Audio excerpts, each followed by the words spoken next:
Assalamualaikum warahmatullahi wabarakatuh.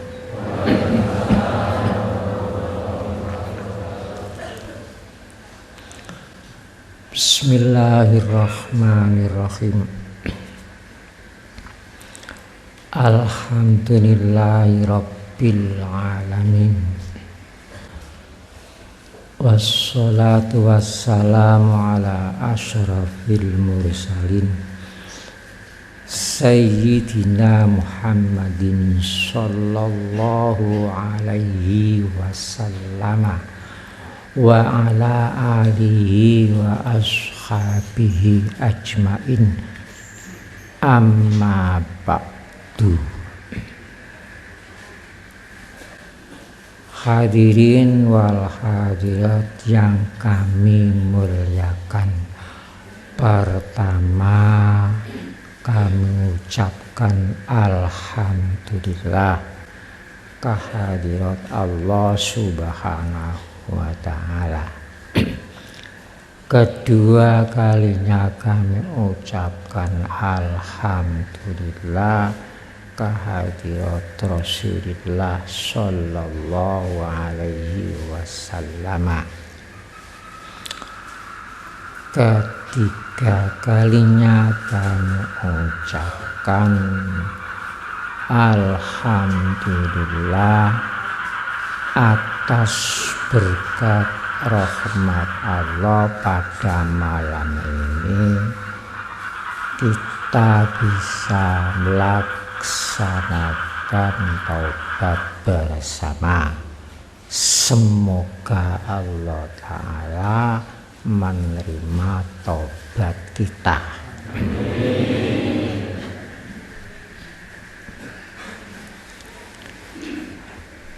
Walaupun tadi itu ada hujan lebat sebentar, syukur hujan yang sebentar tadi turunnya itu dipecah-pecah kecil-kecil. Di atas kita ini ada jutaan kubik air di atas kita ini,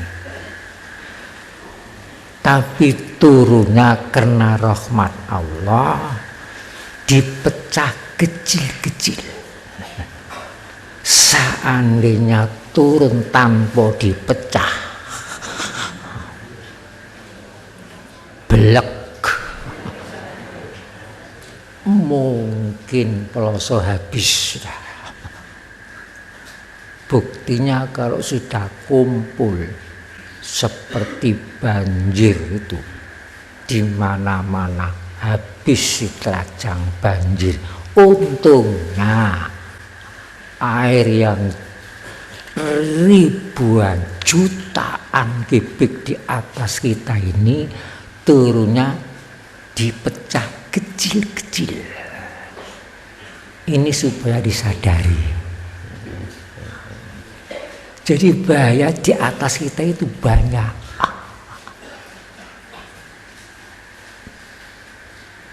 Untuk itu jangan dikira Allah itu mendolimi kita.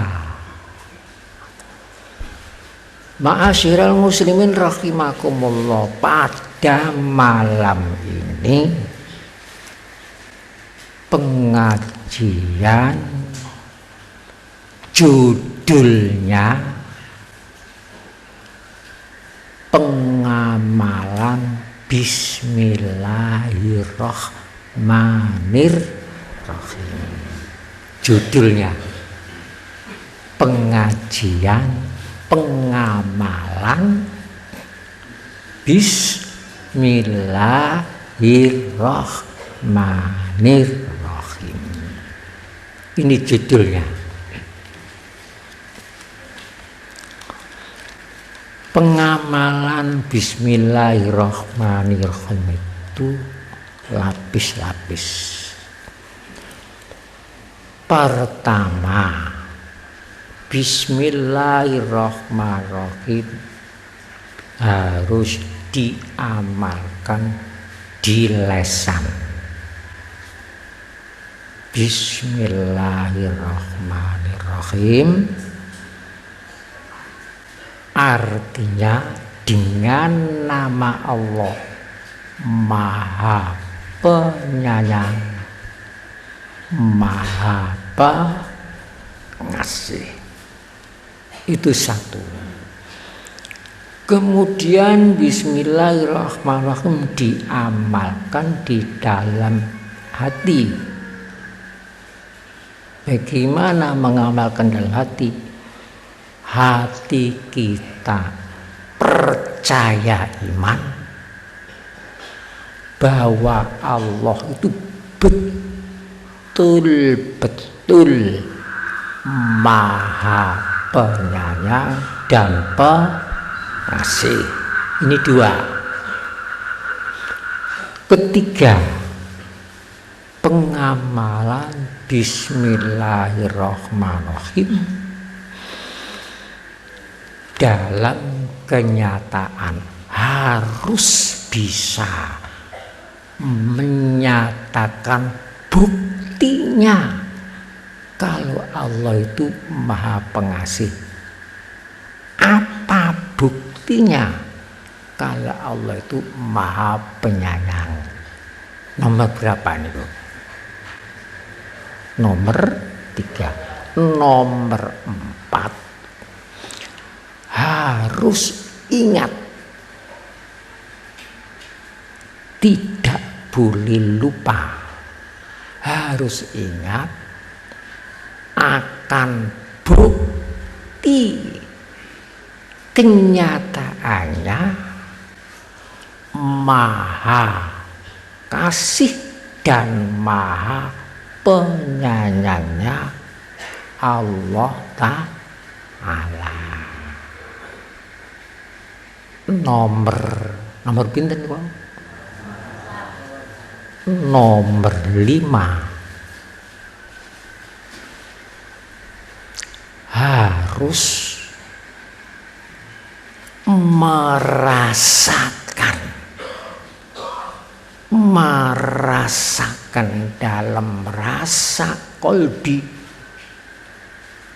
betul-betul Allah itu Maha Penyayang, Maha Pengasih.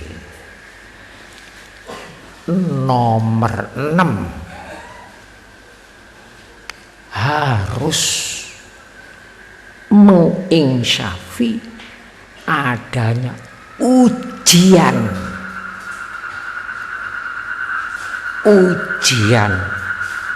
tentang adanya Maha Penyayang dan Maha Pengasih. Nomor 7, kita tidak boleh putus asa akan Maha Penyayang dan Maha Pengasihnya Allah Ta'ala. Untuk itu nanti saya buatkan syair, namanya syair Jangan Putus Asa. Itu diantaranya.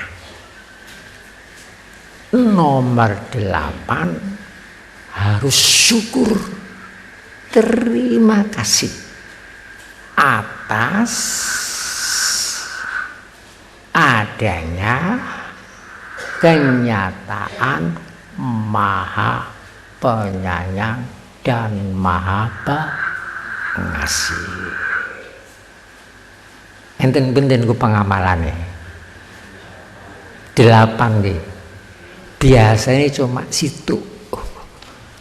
Ape mangan bismillahirrahmanirrahim. Wis mari ngono wis marisan. Mboten cukup. Mboten cukup diucapkan, mboten cukup, tidak cukup dimengerti maknanya, tidak cukup. kalau belum lengkap itu belum mengamalkan Bismillahirrahmanirrahim. Sekarang saya mulai pertama. Bismillahirrahmanirrahim. Artinya Allah Maha Pengasih,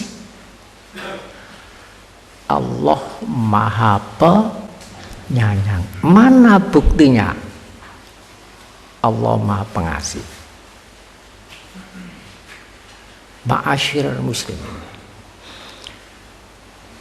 Allah Ta'ala berfirman dalam Al-Quran, ya ayyuhan nas antumul fuqara.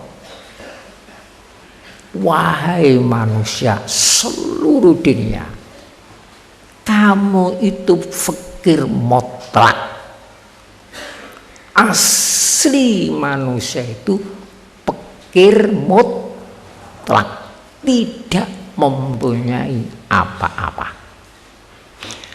tidak mempunyai wujud, tidak mempunyai hidup, tidak mempunyai akal, tidak mempunyai pikiran, tidak mempunyai umur, tidak mempunyai jasmani, tidak mempunyai otak, tidak mempunyai hati, tidak mempunyai seluruh badan, tidak mempunyai air, tidak mempunyai api, tidak mempunyai udara, mutlak fakir. Ini harus disadari. Kita tidak punya wujud. Sekarang wujud karena diwujudkan. Oleh sebab itu maka dikasih wujud. Tidak punya akal, dikasih akal. Tidak punya pikiran, dikasih pikiran. Tidak mempunyai roh, dikasih roh. Oleh karena dikasih, siapa yang mengasih? Allah yang Maha Pengasih. Jadi Maha Pengasih itu Maha Pemberi, semua dikasihkan. Jadi wujud diri kita dan alam semesta yang kita tempati ini, bintang, bumi, matahari, siang, malam, semua itu kasih Allah. Sebagai zat yang makasih pasti mengasihkan segala sesuatunya, dikasihkan kepada kita. Ini harus dinyatakan. Jadi wujud kita ini, alam semesta ini saksi adanya Allah Maha Kasih.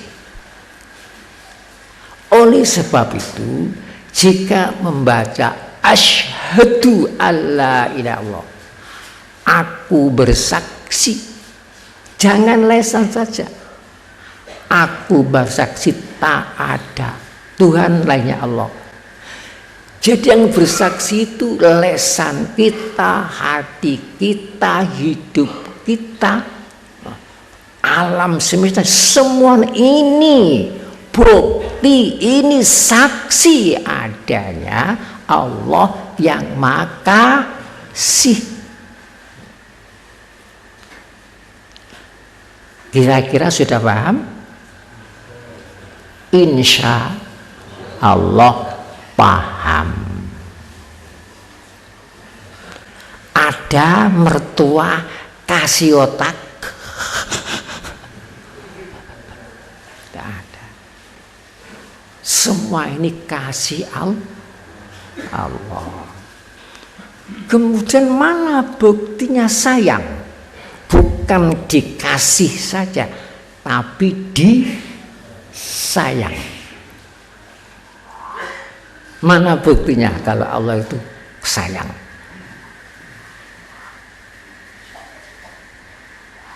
Sudah tahukah? Belum. Belum. Astagfirullahaladzim. Jadi selama ini kita mengucap Maha Penyayang dan Maha Pengasih, kok ndak tahu itu kayak kepripun. Moto peri kena sabun.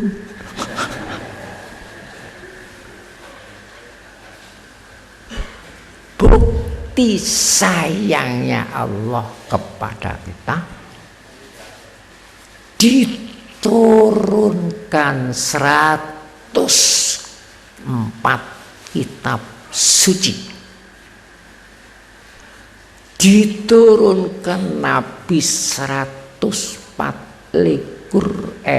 nabi, 124.000 nabi. Di situ diterangkan, mripatmu harus dipergunakan yang bermanfaat, hidupmu harus dipergunakan manfaat. Caranya begini, begini, begini, begini, dan sebagainya. Itu termasuk sayang Allah. Jangan melakukan ini. Ini yang harus dikerjakan. Jangan melanggar larangan Allah. Kalau kamu langgar, kamu akan jadi sengsara. Itu termasuk sayang Allah. Jadi harus betul-betul merasakan.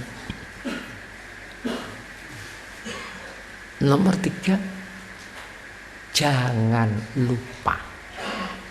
Jadi kalau kita menghitung kasih sayang Allah, wa in ta'uddu ni'matallahi la tuhsa, tak mungkin kita bisa.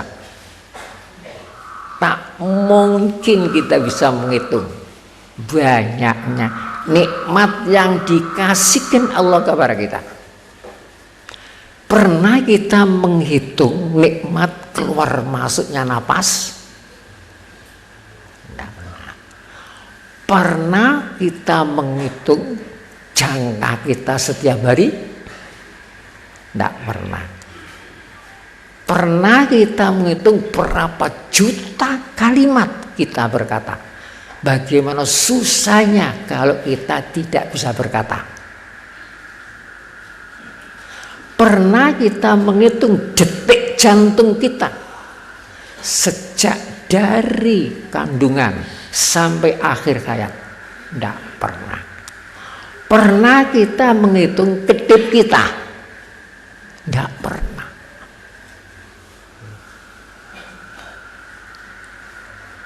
Biasanya kalau mata sehat, telinga sehat, ucapan sehat, tak terasa itu nikmat. Tetapi kalau sudah sakit baru terasa. Biasanya itu dilupakan. Coba kalau kita diberi sehat 1 tahun, sehat mata, sehat telinga, sehat jantung, sehat pikiran, 1 tahun, nggak terasa kalau itu nikmat. Baru kalau sakit kena asam urat sediluk ae gak iso mlaku 2 dino. Coba yang disampaikan kepada teman-teman karo yang mengunjung, saya ini sudah lama sakit. Jadi yang diketokno niku sakit tok. 1 tahun hapus sudah. Apa ini tidak salah? Coba pikir. Untuk itu sampai Allah berfirman, wazkuru nikmatallahi alaihi. Wazkuru, ingatlah kamu nikmat Allah, akan nikmat Allah alaikum yang dilimpahkan kepadamu. Sampai dalam Al-Quran diulang-ulang peringatan itu sampai 7 kali. Wadzkuru nikmatallahi alaikum, wadzkuru nikmatallahi alaikum, wadzkuru nikmatallahi alaikum, sampai 7 kali dalam Al-Quran diulang-ulang supaya tidak lupa. Kalau hanya ingat saja akan tidak enaknya, semua kenikmatan ini sudah hilang. Tidak kita rasakan, seakan-akan Allah tidak pernah kasih sayang, hanya memberi yang tidak enak saja. Salahkah salah? Salah. Kebiasaan manusia itu kalau kena cobaan yang tidak enak-enak dilemparkan kepada Allah. Yuk, bagaimana kamu ini? Sudah jejuduan berapa tahun? Sudah 17 tahun. Sudah punya anak berapa? Sudah punya anak 14. Loh, mengapa kok sampai pegatan? Ya karena takdir Allah, kalau tidak enak pegatan takdir Allah. Oleh bojo menengai. Coba.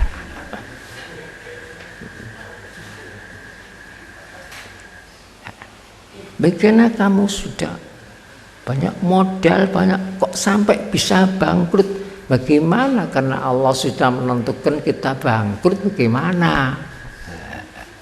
Kalau bangkrut kepada Allah bagaimana? Tapi kalau dapat modal menengah,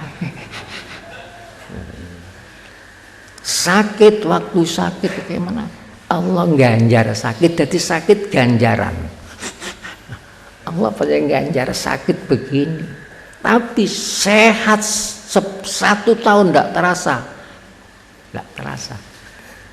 Kalau itu adalah kasih Allah, makanya diuji. Setelah diberi kasih sayang, kemudian diuji. Ujian 2 macam dalam Al-Quran, surat Al-A'raf, wa balawnahum bil hasanati wassayiat la'allahum yarji'un. Wa balawnahum, dan kami coba mereka, kami uji mereka, bil hasanati, dengan ujian hasanat, dan ujian yang enak-enak, ujian yang nikmat-nikmat, ujian yang menyenangkan hati, ujian yang membanggakan hati. Ini ujian, hati-hati ujian. Wassayiat, dan mereka kami uji yang tidak enak-enak. Nah, uji sakit, ujian sakit, ujian bangkrut, ujian tidak lulus, ujian banjir, ujian gempa bumi, itu juga ujian. Senang ujian, tidak senang ujian. Dalam Al-Quran surat Baqarah, khalaqal mauta wal hayata liyabluwakum. Allah menjadikan mati dan Allah menjadikan hidup, liyabluwakum, untuk menguji kamu. Mati ujian, hidup ujian. Yang diuji adalah iman kita. Mati pun ujian. Mati ujian pisah, hidup ujian kumpul. Di waktu hidup masih kumpul dengan orang tua, kumpul dengan anak, kumpul dengan harta benda, kumpul dengan pekerjaannya, kumpul dengan teman-teman. Ini ujian hidup. Mata masih kumpul dengan penglihatan, telinga masih kumpul dengan pendengaran, hidung masih kumpul dengan penciuman, otak masih kumpul dengan pikiran, hati masih kumpul dengan perasaan. Ini ujian hayat. Tapi ujian maut, ujian pisah. Ujian pisah. jasmani diuji pisah dengan rohani, mata dipisahkan dengan penglihatan, telinga dipisahkan dengan pendengaran, otak dipisahkan dengan pikiran, hati dipisahkan dengan perasaan. Pisah dengan anak, pisah dengan bojo, pisah dengan harta benda. Ujian pisah. Jadi mati itu seperti cemukur yang sangat tajam, satu kali tatas pisah semuanya. Setelah pisah dikatakan ada tapi tidak ada, tidak ada tapi ada. Setelah wafat semua diberi maklumat, diberitahu. Pak Wo segera datang ke tempat Budi. Ada apa? Karena Budi baru saja tidak ada. Datang, belum dikubur, masih nukure ranjang, dibuka. Innalillahi wa inna ilaihi rajiun. Mulai kapan budimu gak ono iki? Itu siapa itu? Tapi dikatakan tidak ada. Ada matanya, tidak ada penglihatannya. Ada telinganya, tidak ada pendengarannya. Ada lesannya, tidak ada ucapannya. Disingkat saja ada tapi tidak ada, tidak ada tapi ada. Jadi yang tidak ada itu yang gaib, yang dicintai, yang bisa mencintai kita. Itu yang tidak ada, yang bisa kenal dengan kita dan yang bisa kita kenali. Itu yang tidak ada. Dialah yang tidak ada. Itulah yang dicintai. Kalau yang dicintai itu kelihatan bentuknya bagus, bentuknya cantik. Kalau itu yang dicintai, jangan boleh dikubur. Tengok-tengok untuk kamar ae, cek kebasinan. Jadi jelas yang dicintai yang tidak dapat ditangkap oleh panca indera. Makanya dalam Al-Quran diterangkan, hatta idza balaghatit taraq, hatta sehingga idza balaghatit taraq, ketika sampai roh sampai dada. Taraq waqila manrok, dikatakan manrok, siapa yang dapat menolong kalau sudah begini? Dokter panggil dokter, walaupun serawi dokter tidak bisa. Waqila manrok, manrok siapa yang bisa menolong? Dukun panggil dukun, tidak bisa. Kiai panggil tidak bisa. Semua waqila manrok, tidak bisa menolong. Kalau sudah sampai balaghatit taraq waqila manrok wa dhanna annahul firaq, dan yakin akan bisa, akan bisa. Wal tafatis saku bisak ila rabbika yauma idil masak. Akhirnya fala saddaqa wala shalla. Mengapa kamu tidak membenarkan adanya Allah dan Rasul? Wala shalla, mengapa kamu tidak melakukan sholat waktu hidup? Ada hubungan dengan sholat. Makanya jangan sembrono dengan sholat. Wala saddaqa wala shalla. Diterangkan aula laka fa aula summa aula laka fa aula sampai 4 kali. Aula laka, celaka kamu, fa aula maka kamu celaka, summa aula laka kemudian kamu celaka, summa aula fa aula kamu celaka, sampai 4 kali. Celaka, celaka, celaka, celaka karena kamu tidak sholat. Baca dalam surat Kiamat. Kalau sudah begitu apa yang dibangga-banggakan? Omah gedung tinggal. Akhirnya kalau orang Islam tinggal disolati lagi. Yang sholat tidak usah pakai rukuk. Jadi kalau ada nyolati jenazah rukuk sampai tegur tidak boleh. Cukup takbir Allahu Akbar, Allahu Akbar, Allahu Akbar, Allahu Akbar. Ngadeg tok. Alif 1. Sing disolati ini 0. Kosong. Jadi angka 10. Masih dipanggil yang paling dicintai pun tak dipanggil, Mas, aku kok sampai tinggal gak noleh, gak noleh.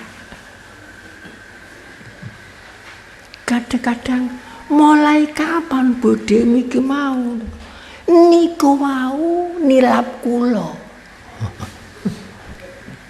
Tadi masih minta kelapa muda.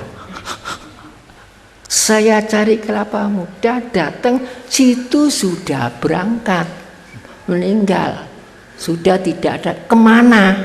Kesono. Coba. Waqila man wadonna annahul. Jadi keluputan kita itu banyak. Oleh sebab itu, kalau kita diuji hasanat kebaikan, kita membaca alhamdulillah, mudah-mudahan kebaikan itu tetap pada kita, dan kita harus hati-hati melaksanakan kebaikan, jangan untuk sendiri-sendiri, kepada orang banyak. Nolong, tolong, menolong. Tapi kalau kita kena ujian sayiat, jangan putus asa. Putus asa ini dosa besar, dosa besar. Dosa terbesar putus asa. Biasanya kita nih, biasanya saya sering-sering dengar, kalau begini Pak Kiai, saya ini hampir putus asa, hampir kafir maknanya. Dalam Al-Quran, wala taqnatu min rahmatillah, jangan kamu putus asa dari rahmat Allah. Putus siku pedot, asa itu mengharap-harap rahmat Allah. Jadi kalau orang sudah tidak mengharap-harap rahmat Allah, ini suudzon kepada Allah, dikira Allah itu sudah tidak mempedulikan kita, tidak pernah memberikan nikmat kepada kita. Ini dosa besar. Dalam Al-Quran, la ta'asu min rohillah illal qaumil kafirun, tidak ada orang putus asa kecuali kaum kafir. Putus asa kafir, dosa besar. Menganggap Allah sudah tidak memberikan pertolongan kepada kita, Allah tidak kasih sayang kepada kita, itu tuduhan orang putus asa. Oleh sebab itu harus kita berjuang menurut kemampuan kita, jangan putus asa. Itu dosa besar. Orang putus asa itu sesat. Dalam Al-Quran surat Hijr, orang putus asa itu kafir. Orang putus asa itu penghinaan terhadap Allah. Ini kadang-kadang ucapan kita tidak sadar. Walaupun putus asa itu tidak boleh. Dosa besar. Oleh karena dosa tidak terasa, malam ini sudah disadari putus asa itu dosa besar. Makanya kita ajak tobat bersama-sama. Semoga nanti di dalam kekeliruan kita sering-sering mengucapkan putus asa, itu diampuni oleh Allah. Lebih besar itu putus asa itu.